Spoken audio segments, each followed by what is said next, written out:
A small nation with certain capabilities can derail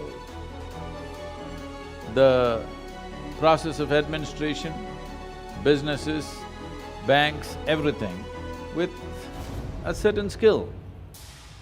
Slowly we're realizing this. It's unfortunate that major nations today are talking about, if you disrupt our cyberspace, we will disrupt your cyberspace. When I spoke in a very prominent, platform in India, I said, this process of political parties having membership must go. They should not be allowed to make membership.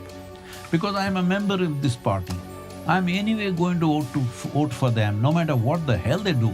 But if others wished otherwise, and they empowered somebody that you don't like, you must bow down and you must build your number for the next election. Somewhere we are getting tired of democracy, we want a monarchy, we want a theocracy, we want a feudal system. You don't know the pain of that.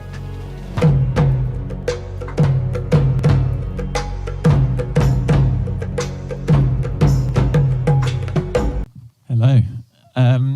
So just going off what Spencer mentioned earlier about Indigenous Peoples' Day tomorrow, and you were saying, what we can do is fight for the same protection over the reservations. And then it got me thinking, well, to do that, we'd have to think about interacting with politics. And I'm sure you've had a lot of interaction with governments, with all of the NGO stuff you're doing. What I've noticed, especially in this spiritual community, well, firstly, what I noticed as being a white man, this country and most of this world is designed for me to win. Whereas when I listen to oppressed groups, whether it's Indigenous activists I've spoken to or the Black Lives Matter group, they are adamant and very passionate about people getting out to vote this year. Obviously, this is the election year. A lot of people I speak to in this community, and actually now I'm thinking about it, specifically white men, don't really even want to vote, and it's like it hasn't seemed to be an important thing, and I'd love to hear your thoughts and wisdom on voting, especially in this upcoming election and the importance of it. What is voting? Franchise. Well, in this country, till 1919, they didn't have a vote. At one point, only 11% of the population could actually vote. That's how your electoral college system has come.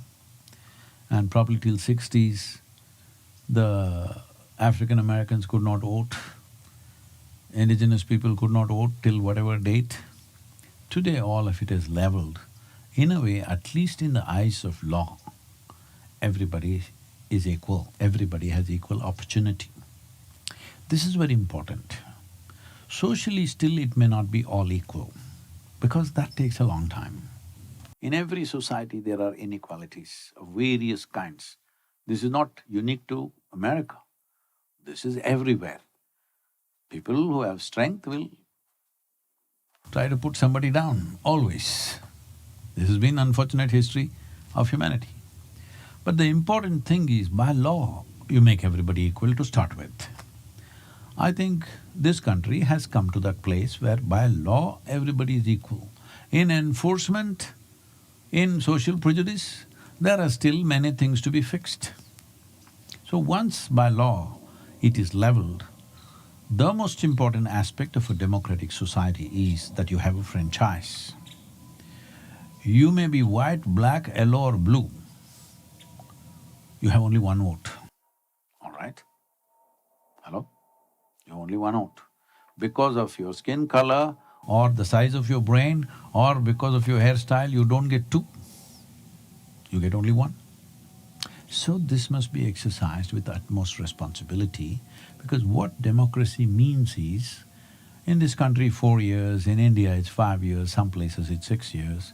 Once in 4, 5 or 6 years, you can choose who should rule this country. People can choose. This is a never-before thing. In the history of humanity, till about 70, 80 years ago, no such thing existed, all right? Till 100 years ago, no such thing existed. What it means is, change of power can happen without bloodshed.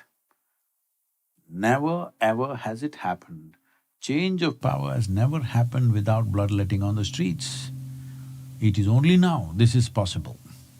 So when such a privilege is there in our hands, we must definitely get up and exercise that privilege with responsibility. What does it mean to exercise our privilege or right in a responsible manner?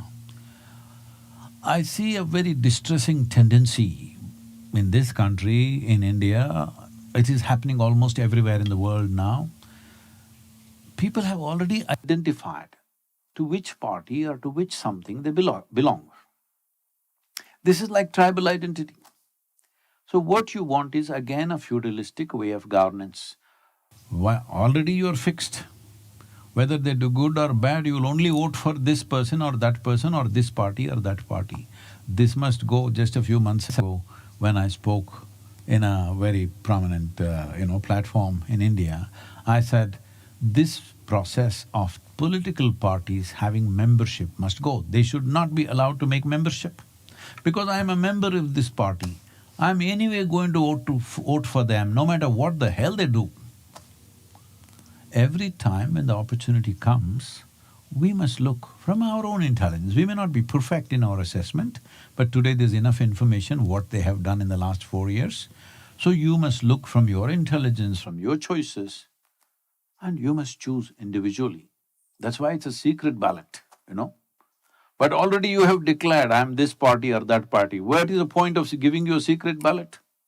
The idea of a secret ballot is, nobody should know who you voted for, so that tomorrow they don't become vengeful that you voted for the opposite party. But now everybody is declaring before the election who they're going to vote for. What kind of democracy is that? This is tribal nonsense. This is feudalistic way of living. So democracy means you don't have to say a word, you read up whatever is there, what have they done in the last 4 years, is this a good thing for this country, is this a bad thing from this country, you decide. This is your right, this is your privilege. You don't have to consult anybody, you decide. You may be right, you may be wrong, but that's democracy. Every time you pick a leader every 4 years, would you always pick the best leader? No. But it's your mistake, it's okay. It's all right. That is democratic process, it's not a perfect process, but it is the best thing we have found of all the other systems. Yes? Yes or no? It is the best thing we've found. Otherwise, if you had a monarchy, somebody's son will rule you forever. You have no choice. They go on producing generation after generation of idiots, you have to bear with them. Now at least every 4 years you can change. So if you want to keep this privilege, it's very important that I may not like this person, but if people elect him, we should bow down to the will of the people. That much humility we must have, that much sense of giving and taking we must have in the society. Right now, everywhere this is building up, that if I don't like somebody who's elected, from first day, at least wait for him to make some mistakes, no? Hello? If somebody that you don't like gets elected next time, what, in another 25 days you have election, is it? If somebody that you don't like gets elected, at least wait for some time till he makes some mistakes. No, from first day you say, no, we don't like it. That means you don't like democracy. What do you want? Feudal system? Then you'll go back to bloodletting. Just know this. The moment you do not respect the will of the people, whatever that is, good or bad, then you will go back to the old ways. Old ways is, when we want to change power, we will have to kill a few hundred or few thousand people. Otherwise, power will not change, isn't it? From hand to hand, power is not going to change simply like that. Nobody is going to give away that power unless you slaughter enough people. But this is the best system we have that way, that we can actually change. We can actually change the man on the top just like that, because we wish so. But if others wished otherwise, and they empowered somebody that you don't like, you must bow down and you must build your number for the next election, not protest this one. This is very important. Unfortunately, across the world, everybody is losing their sense of what is democracy, and everybody is crying, it must happen my way, otherwise we won't accept it. Everywhere in the world you hear the same voice. Somewhere we are getting tired of democracy, we want a monarchy, we want a theocracy, we want a feudal system. You don't know the pain of that. Let's not go back there, okay? Let's move forward. So it's very, very important that all of you must vote whatever you think is right. Do not go by family affiliations or your friends' affiliations, whatever. Personally, just take 15 minutes, I'm telling you, for yourself and your country. 15 minutes. Inform yourself what has happened in the last 4 years. Is it good for this country, bad for this country? Don't go by all the news channels, nonsense, debates happening. Don't go by that. Just look at the stats. What has happened in the last 4 years? Is it good for us? Not good for us? Based on that, you vote. That's what democracy means. Donald J. Trump as the President of the United States, all these things are a clear statement in this direction. People are looking for economic well-being. They are not interested in effusive statements of correctness. The world is moving from very fancy nuances to simply practical way of doing things. In this effort, it is important, or in this movement of things that are naturally happening, it is important that certain probity is brought, that individual people who get to the helm of nations must maintain a very high level of integrity. As I've said during my tour in America, during this inner engineering book tour repeatedly, unfortunately, for a whole lot of people around the world, for a whole lot of people, not just in Middle East, for a lot of people, America means source of war. I think it's time America as a nation changes this image and creates an image that America means wealth, America means well-being, America means an ideal way of living. Above all, America means help to everybody, because if you don't teach everybody around the world how to generate wealth, we will not live in a wealthy world. Why is it important to live in a wealthy world? It is just that if you alone become wealthy, naturally people will keep sniping at you. Those who have nothing to lose and on the street will naturally throw stones at people who are living in expensive glass homes. It's best that your neighbor also has a good home. It's very important. If you generate wealth across the world, this is also an insurance that you will live well, everybody will live well. Otherwise, the way technology is evolving, just a small nation with certain capabilities can derail the process of administration, businesses, banks, everything with a certain skill. Slowly we're realizing this. It's unfortunate that major nations today are talking about, if you disrupt our cyberspace, we will disrupt your cyberspace. This is not where it should be going. Where it should be going is, you will not want to disrupt because you also have something worthwhile. If you have nothing worthwhile, only then you get these ideas that I want to disrupt you. If you also have something worthwhile, you don't want to disrupt anybody because you know you also have something to lose. So let's create a world. Let America and the new leadership in America focus on creating a world which is well. When people are well, they value their well-being. They wouldn't want their well-being to be disrupted in any way. In the history of this world, before democracies got established, has it happened that transfer of power happened without blood spilling? Never before it happened.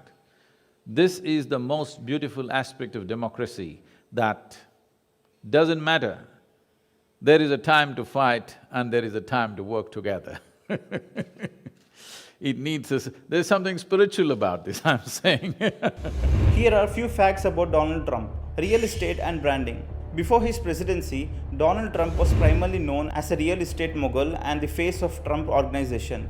His portfolio included numerous skyscrapers, hotels, casinos, and golf courses. The Trump brand became synonymous with luxury and opulence. Television fame. Trump gained widespread fame as the host of the reality TV show The Apprentice, which aired from 2004 to 2015. The show's popularity bolstered his public profile and helped establish his reputation as a decisive business leader. Presidential election and campaign. Trump won the 2016 presidential election against Democrat Hillary Clinton. His victory was notable for its reliance on a populist message, his use of social media, and his appeal to disaffected voters in key swing states. He won the Electoral College despite losing the popular vote. His campaign slogan, "Make America Great Again," became a central theme of his presidency, symbolizing his promise to revitalize the American economy, enhance national security, and restore a sense of patriotism.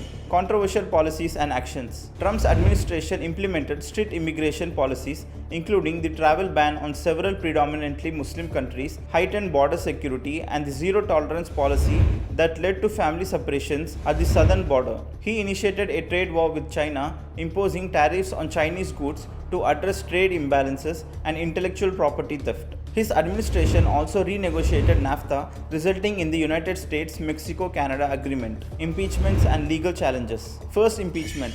In December 2019, Trump was impeached by the House of Representatives on charges of abuse of power and obstruction of Congress related to his dealings with Ukraine. He was acquitted by the Senate in February 2020. Second, impeachment. Following the January 6, 2021 Capitol riot, Trump was impeached again by the House for incitement of insurrection. He was acquitted by the Senate in February 2021, making him the first US president to be impeached twice. Post-presidency influence. Even after leaving office, Trump remains a dominant figure in the Republican Party. He has continued to hold rallies, endorse candidates, and influence GOP policies and strategies. 2024 presidential run. Trump announced his candidacy for the 2024 presidential election, aiming to return to the White House. His campaign focuses on issues like election integrity, border security, and economic recovery. These facts highlight Trump's multifaceted career and the significant impact he has had on American politics both during and after his presidency.